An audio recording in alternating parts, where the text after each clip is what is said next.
اعوذ باللہ من الشیطان الرجیم بسم اللہ الرحمن الرحیم رب اشرح لی صدری ویسر لی امری واحلل عقدۃ من لسانی یفقہوا قولی۔ ہم دیکھ رہے تھے نکلے تیری تلاش میں اسماء و صفات۔ بے شک اللہ تعالیٰ سینوں کی باتیں پوری طرح جاننے والا ہے، بالکل پوری طرح، کچھ بھی چھپا ہوا نہیں۔ مثلاً ہمیں صرف اپنے سامنے نظر آتا ہے لیکن پیچھے نظر نہیں آتا، یہ ہماری لمیٹیشن ہے۔ ہم سب ایک برابر ہیں، صرف سامنے والی چیز کو دیکھتے ہیں، اس کے پیچھے جو کچھ ہے وہ ہمیں نظر نہیں آتا۔ اللہ پاک کے لیے، اللہ سبحانہ تعالیٰ کے لیے بیک بھی اور فرنٹ بھی، اور جو کچھ اس نے ہمارے وجود کے اندر رکھا ہے کچھ بھی اس سے چھپا ہوا نہیں، اور نہ ہی اسے چھپا سکتے ہیں۔ ان اللہ علیم بذات الصدور، سورۃ آل عمران آیہ 119۔ بلا شبہ اللہ تعالیٰ دلوں کی باتوں کو خوب جاننے والا ہے۔ جس کو اس آیت پر یقین آ جائے اس کا دل شفاف ہو جائے گا، وہ کوشش کرے گا اور آہستہ آہستہ سیاہ دل گناہوں سے پاک ہو جائے گا، کیونکہ بدگمانی ٹھہرا نہیں سکتا، حسد ٹھہرا نہیں سکتا، کینہ اور بغض رکھ نہیں سکتا، کسی کے بارے میں وہ برا سوچ ہی نہیں سکتا۔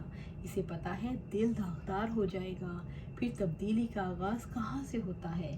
اللہ تعالیٰ کی ذات سے تعلق کے ساتھ اس کا آغاز ہوتا ہے، الحمدللہ۔ اسی طرح سورۃ المائدہ آیت 97 میں فرمایا وَأَنَّ اللَّهَ بِكُلِّ شَيْءٍ عَلِيمٌ، اور بلا شبہ اللہ تعالیٰ ہر چیز کو خوب جاننے والا ہے۔ جب ہم یہ کہتے ہیں کہ اللہ تعالیٰ نے ہمیں بنایا، ہمارا وجود ہمیں عطا کیا اور وہ اس وجود کی نگہبانی کرتا ہے، تو انسان کو اس سے بہت زیادہ فرق نہیں پڑتا۔ ہاں، جو احسان فراموش نہیں وہ اللہ تعالیٰ کا شکر ادا کرتا ہے، اور دوسری طرف جس کو اللہ رب العزت کے احسان کا احساس نہیں، وہ اسے اس بات کا فرق ہی نہیں پڑتا کہ اس نے مجھے کیا کچھ دے رکھا ہے، دیکھنے کی قوت دی، اس نے بولنے والی زبان عطا کی، زبان نے کب تک بولنا ہے اور کیا کچھ بولنا ہے اور کیا مجھے بتا سکتے ہیں؟ کیا ہم کرتے ہیں؟ آپ کی زبان نے آج کے دن پہ کون سی بات کرنی ہے؟ کوئی بتا سکتا ہے آج شام تک میری زبان نے یہ بات ضرور کر لینی ہے؟ آپ کی زبان نے آپ کی موت تک کیا کچھ بولنا ہے؟ کیا کوئی اپنے علم میں یہ بات بھی پتہ چلا سکتا ہے؟ اللہ تعالیٰ کو ساری باتیں معلوم ہیں جو ہم نے موت کے وقت تک کرنی ہیں۔ وہ کیسا علم رکھنے والا ہے، ہماری زبان نے کیا کچھ بولنا ہے، ہماری آنکھ نے کیا کچھ دیکھنا ہے، ہمارے کانوں نے کیا کچھ سننا ہے، ہمارے دل نے کیا کچھ اپنے اندر رکھنا ہے، وہ سب کچھ جانتا ہے۔ جب انسان غور و فکر کرے تو اسے اپنی عاجزی کا احساس ہوتا ہے۔ یہ لازمی سی چیز ہے، جتنا اس کے اندر اپنی بے بسی کا احساس ابھرتا ہے کہ میں کچھ بھی نہیں، میں کچھ نہیں چھپا سکتا، اتنی ہی زیادہ وہ اللہ تعالیٰ کے آگے جھک سکتا ہے۔ اگر وہ بے بسی کے احساس کے ساتھ اللہ تعالیٰ کے آگے جھک جائے، سجدے میں جائے یا دعا کے لیے ہاتھ اٹھا دے، یا اللہ تو نے مجھے پیدا کیا، تو نے ہی مجھے علم عطا فرمایا، میری قدرت میں کچھ نہیں الا یہ کہ تو قوت اور قدرت دے، میں بے بس ہوں، تو زور آور ہے، میری پیشانی کے بال تیری مٹھی میں ہیں۔ جب انسان ادراک کرتا ہے تو اس کی آنکھوں سے آنسو روا ہو جاتے ہیں اور وہ اپنے آپ کو اللہ تعالیٰ کے آگے بچھا دیتا ہے۔ یہ آغاز ہے اس کی شخصیت کے بدلنے کا۔ ایک طرف اللہ تعالیٰ کے علم، اس کی سماعت یا اس کی کسی بھی صفت کی حقیقت کو کھولتے جانا، پڑھ کر کے اس میں غور و فکر کرنا، اور دوسری طرف اس کے اعلیٰ ہونے کے مقابلے میں، کمال والا ہونے کے مقابلے میں اپنی بے بسی کو پاتے چلے جانا۔ اپنی بے بسی کو، اس کی عظمت کو دیکھیں تو اس کے آگے جھک جائیں، لیکن اگر آپ نے اپنے آپ کو بیچ میں سے الگ کر دیا اور اپنے بارے میں نہ سوچا تو پھر جھکیں گے کیسے؟ اس لیے اپنی بے بسی کو بھی سوچنا پڑتا ہے۔ ہم تو اتنی آواز سن سکتے ہیں جتنی قوت دی گئی، اور اگر اس سے زیادہ آواز ہو تو کان کے پردے پھٹ جائیں، اور ایک وقت میں دو آوازوں کو الگ الگ ڈفرینشیٹ کرنا بھی مشکل ہو جاتا ہے۔ ایک وقت میں دو لوگوں کی بات کو صحیح طریقے سے سمجھ نہیں پاتے، اور دیوار کے پار کوئی بولے تو سمجھ نہیں آتی۔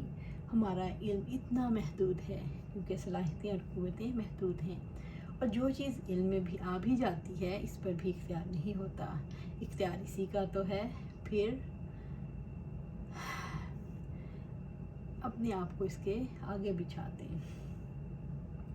جو کچھ حشر کے میدان میں بھی ہونے والا ہے، انسان نے جو کچھ کہنا ہے، اللہ تعالیٰ اسے بھی جانتے ہیں۔ قبر کی زندگی میں ہمارے ساتھ کیا بیتنے والی ہے، اللہ تعالیٰ اسے بھی جانتے ہیں۔ درختوں کا کوئی ایسا پتا نہیں جو درختوں سے جدا ہو جائے جس کو رب نہ جانتا ہو۔ آپ نے کبھی خزاں کے موسم میں پتے دیکھے ہیں؟ کتنے پتے گرتے ہیں؟ جب آپ دیکھیں تو اپنے آپ کو مخاطب کر کے کہیں، ان میں سے کوئی پتا ایسا نہیں جس کو اللہ تعالیٰ نہ جانتا ہو۔ یہ پڑھانے والی چیزیں نہیں ہیں، اصل میں یہ برتنے والی چیزیں ہیں، میسیج دینے والی چیزیں ہیں۔ ان میں سے کوئی پتا ایسا نہیں جس کو میرا رب نہ جانتا ہو۔ کتنے پھول ہیں جو دنیا میں کھلتے ہیں، کیا آپ مجھے ان کی تعداد بتا سکتے ہیں؟ آج کے دن پہ کتنے پھول کھلے ہیں، اللہ تعالیٰ ان کی تعداد کے بارے میں جانتا ہے۔ آج کے دن پر کتنی عورتیں حاملہ ہوئی ہیں، اللہ تعالیٰ اس کے بارے میں پورے طریقے سے جانتے ہیں۔ کوئی انسان اس کے بارے میں نہیں جان سکتا آج کے دن کتنے لوگوں کی وفات ہوگی یا ہو چکی ہے، کتنے لوگ آج پیدا ہوں گے، ہم نہیں جانتے۔ ذرا اس کے علم کو تو دیکھیے، وہ کس کس چیز کا علم رکھتا ہے، کوئی چیز اس کے علم سے باہر نہیں۔ انسان ظاہر کی طرف دیکھتا ہے اور جو چیز چھپی ہوئی ہے اس کے تصور کو ہم تصور یا امیجن نہیں کر پاتے۔ تو اللہ تعالیٰ کی صفت کے بارے میں جب جانیں گے انشاءاللہ، جتنا زیادہ آپ کے دل کے اندر راسخ ہوگا تو ظاہر ہے پھر ہم بڑھتے چلے جائیں گے۔ جب انسان علم سیکھ رہا ہوتا ہے تو اسے استاد کی نظروں سے بھی، اس کے جیسچر، حرکات و سکنات سے بھی، اس کی آواز سے بھی ان چیزوں کی حقیقت سمجھ آتی ہے۔ اس لیے توجہ اس جانب ہوتی ہے، لیکن استاد کی جانب توجہ ہونے کا یہ مطلب نہیں دراصل اللہ تعالیٰ کی جانب توجہ نہیں، اصل توجہ تو اس کی جانب ہے اور اس کے لیے آپ یہاں آ کر بیٹھے ہیں۔ لیکن قدرتی طور پر نیچرلی جب اس کا علم کسی کے واسطے سے مل رہا ہے تو جو چیز درمیان میں آتی ہے وہ نظر تو آتی ہے، اس کو ہٹائیں کیسے؟ ایسا کب ہو سکتا ہے جب آپ اپنی باتوں سے زیادہ رب کی باتیں کریں، آپ اپنے رب کی باتیں کرتے ہوئے آپ شعوری طور پر اللہ تعالیٰ کے علم کے بارے میں باتیں کریں، اللہ تعالیٰ کے علیم ہونے کے حوالے سے، اور یہ بہت زیادہ آپ کے لیے ہیلپفل ہوگا انشاءاللہ۔ آپ لوگ اللہ کے بارے میں کوئی چھوٹی چھوٹی نظمیں یاد کر لیں، وہ انسان کو بہت زیادہ فائدہ دیتی ہیں، آپ کو بھی ان سے بہت فائدہ ہوگا انشاءاللہ، کیونکہ یہ آپ کی تنہائیوں میں بھی آپ کی مدد کریں گی، گنگناہٹوں میں، اور پھر بار بار آپ انہیں زبان پر لائیں گے، کبھی اکیلے میں، کبھی سب کے سامنے۔ تو اس نظم کے اندر جو پیغام ہوگا وہ آپ کو اللہ تعالیٰ کے قریب کر دے گا انشاءاللہ۔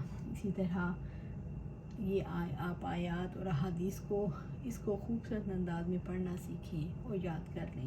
جتنی آیات اللہ کے علیم ہونے کے حوالے سے ہیں ان کو ضرور یاد کریں، اور یہ یاد کرنا ایسا نہیں جو امتحانی نقطہ نظر سے ہو، بلکہ آپ محبت کرنا چاہتے ہیں تو محبت کے لیے یاد کریں۔